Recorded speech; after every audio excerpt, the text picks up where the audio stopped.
Today by Ali Moreno, pretty in pink today. Shaka Hislop is with us. We also welcome to the show Jan Åge Fjordtoft. How are you, Jan? It's late where you are in Norway. I'm fine. Some days off, go home, my family here, so I'm in another room now because they have to sleep somewhere. So yeah, I'm fine, thank you. Beautiful. Listen to this show. Put them to sleep. Lovely. Jules is here as well. We'll kick things off, shall we, with Ange Postecoglou speaking to the press for the first time. Yes, I got it right. Take that. Did you know? Definitely got it right. My mate Ange. Speaking to the press, obviously, as the first time as Tottenham Hotspur coach, inevitably he was asked about Harry Kane. You're going to be, I understand, meeting with Harry Kane, or you may already have met with Harry Kane. Is that conversation you finding out from him whether what he wants in terms of staying now and beyond this season, or is it for you to convince him of what you can offer Spurs so he does want to stay? Yeah, I just think, you know, I don't think it's my role to, you know, sit there and sort of treat people in a manner because of their circumstances.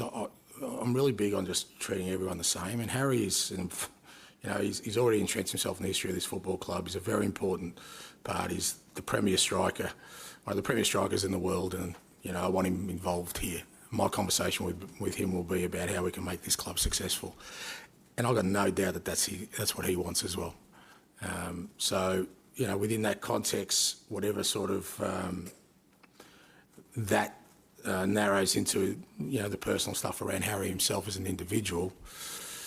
If the conversation takes it that way, we'll take it that way. But I doubt it's going to be, you know, defining in the manner that I think people think it's going to be. It's not going to be a conversation where, you know, we walk out of that room, we've got sort of an understanding, because I don't want that kind of conversation. What I want is to introduce myself to Harry, to give him a sort of vision for the football club, to get an understanding from him of what he thinks this football club needs to be successful. And we go on that training pitch and trying to make it happen. On Harry Kane's proposition, did you seek any assurance from the club about him staying or not? And him staying will have any impact on what can you achieve this season? No, I haven't had any assurances, and I wouldn't expect any assurances because, again, you know, with these kind of things, you're never dealing in definites or, you know, in certainties in anything in life. So, and I've never, again, you know, it's just my nature that I kind of go along and try and concentrate on the things that I know right now. And what I know right now is that, you know, Harry's part of this squad, and, you know, he's looking forward to coming back to training and getting amongst the players and back in here, and we start working together. And again, if I spend too much time worrying about the impact that it may have either way, I'm going to miss trying to build a team, because ultimately that's what's going to make us successful. If we build a team that plays football a certain way, that's going to be. And I'm not going to, you know, sort of miss this initial opportunity to lay down what I know is going to be important in the long term. What's going to be important in the long term goes beyond individuals. It's more about overriding sort of philosophy on, you know, who we want to be as a team and the key people within that. Now, Ange is Australian. One of the animals you associate with Australia is a kangaroo. Cane-guru. Goodness. Aussie Ange's master plan to pouch hero Harry. Yeah. Oh, brilliant. Right, Jan, let's start with you, because obviously Bayern Munich are the team that he's been most heavily linked to. Bayern Munich being linked to the likes of Haaland in the past, and of course tried to keep hold of Lewandowski and failed. Is this going to be another failure for Bayern? That's how it seemed. First of all, I have to say that Tottenham manager was very impressed at the press conference today. But yes, I think that the game that Bayern is playing at the moment is a very risky game. As you said, they tried Haaland. That was their first alternative last season. They failed doing that. There is only two ways, like I see, that Tottenham will let him go. Well, two options for Levy. He will either get a mega offer from Bayern. They don't have the money to do that. They start with 60, 70, 80, and so on. Or Levy say, I don't care. I will keep him and I'll see what's happening the first half of the season, and we'll see what we do in January. Maybe we can talk him into staying anyway. tomorrow in Germany, there are 7 decision makers at Bayern who will meet up. And they will probably come up with, yeah, we will go for another offer. I think this is a risky game of Bayern. I'm not sure for the Bayern fans that this will end good. It will be great for the German Bundesliga if they got Harry Kane. But I just got a feeling that this thing that the Bayern journalist or the German journalist saying that Harry Kane has apparently told Bayern that he wants to go to Bayern. Why should he say that? I know, yes, he said that to Manchester City a couple of years ago. Ask Don Hutchinson. Remember how convinced he was going there. But still, can he do the same mistake again? I don't think so. I think this is a game for Bayern for them to lose. And then we know that Manchester United, Chelsea will wait in the wings if there is a possibility. I think this could end bad for Bayern Munich. Well, that leads me to my next question, Jules. Are we in a situation where it's Bayern or stay at Spurs? Like, where are the other options, if there are any?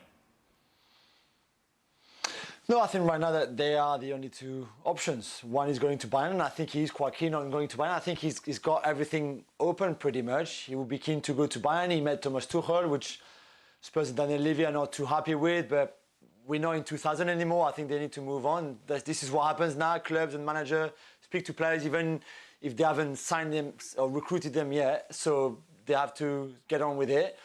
But I think he quite likes the idea of working with Tuchel, going to Munich. I think the record is somewhere, the Premier League goal-scoring record of Alan Shearer is 47 goals behind, is somewhere in his head as well. And I think for that reason, he would be happy to stay another year and then come at the end of his contract and decide what to do. Right now, in Harry Kane's mind or Charlie Kane's, his brother's mind, and the whole clan, an extension is not on the cards. This is not what they want. So it's either they let him go now, and I think Bayern feel that the 80 million euros they've offered, that second offer, like yesterday, is a fair one. I'm a bit like Jan. I don't think they would go much above that. If Spurs want 100 million pounds, so 110 million euros, there's no way Bayern will ever offer that. So we might be in a situation where there's not even an agreement between the 2 clubs, so he has to stay. But then if he stays, he's not going to sign an extension, so Spurs will lose him for free next summer. Right, Shaka. I'm Harry Kane. Oh, okay. There you go. That's it. That's a stretch, but I'll try my best here, Dan. Wrong question. You're Postecoglou. Right. He said he would tell Harry Kane in that one-to-one his vision for the club. Right. What do you tell me? What sort of vision can you sell me that is going to make me want to stay? That he's trying to build a club to compete for Premier League honours. And that in doing so, he wants to have the best players available to him. Harry Kane is one of the best strikers in world football. So, of course, he wants Harry Kane to stay. I thought Postecoglou handled that press conference exceptionally well. I thought... Well, you're him. Of course you did. Well, I thought a lot of the questions were a little bit almost searching for a soundbite. Why do you ask a manager, do you want to have one of the best strikers in the world or not? I mean, what do you expect? Well, that's journalist jobs, isn't it? No. We're all searching for soundbites. That's searching for a soundbite. That's not a journalist's job. Yeah, it is. That's exactly what you want. You want a soundbite that you play at the top of a show, and then you use that as a catalyst then to talk about see, it. That's you as a journalist. No. That's you. That's different. We're looking for meaningful answers from Postecoglou, which he can't give right now. He just can't give. So he said as his position right now. The truth is, it's not down to Postecoglou and whether he wants Harry Kane or he sees Harry Kane as part of his vision. It's down to Daniel Levy and Harry Kane. Those are the only 2 who dictate it.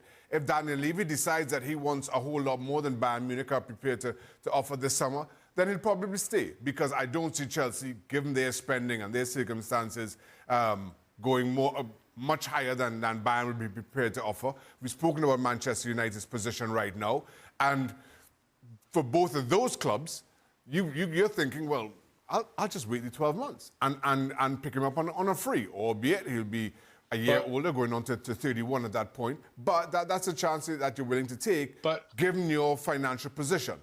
So it comes down to whether Daniel Levy is prepared to play that game of chicken with Harry Kane over the next 6 months in January, when he can legally speak to everybody else. All signs are that's what he wants to do. So now let's see who bluffs. Jan, you had your finger up, not that finger. Go on. No, I had a right finger. I just want a lot of people talking about this free transfer in one year. There is nothing in Harry Kane's career so far that he is willing to take that risk. He has always gone down for the safe option, we have to be said. Fantastic striker, risk a lot on the pitch, but he's always going that road. And I don't think it's automatically that if he can't go now, he'll wait for another year. Bayern will find another striker. Manchester United can find another striker. Chelsea can find another striker. He can get injured and so on and so on. I think that Levy at the moment is playing the best. He has the best hand. At the moment, I think this thing that Harry Kane can wait another year, I think that hand is overestimated. I'm not seeing him going there. Like this thing that Bayern can just wait for one more year and then get him for free. Bayern Munich got a big problem at the moment. They need a striker now. No, sorry, they needed a striker 1 year ago. They can't wait another year for a Harry Kane that is then 31. That can't happen. So I think that people overplay that hand of Harry Kane. I disagree, though.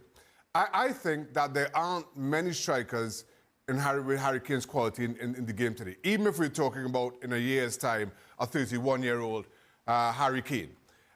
And the thing is, as much as, yes, all those things that Jan is talking about is a possibility, injury, the emergence of somebody just kind of out of nowhere that grabs everybody's attention, I think there are enough clubs with that void, and as we as players know, you back yourself. Even when you have very little reason to.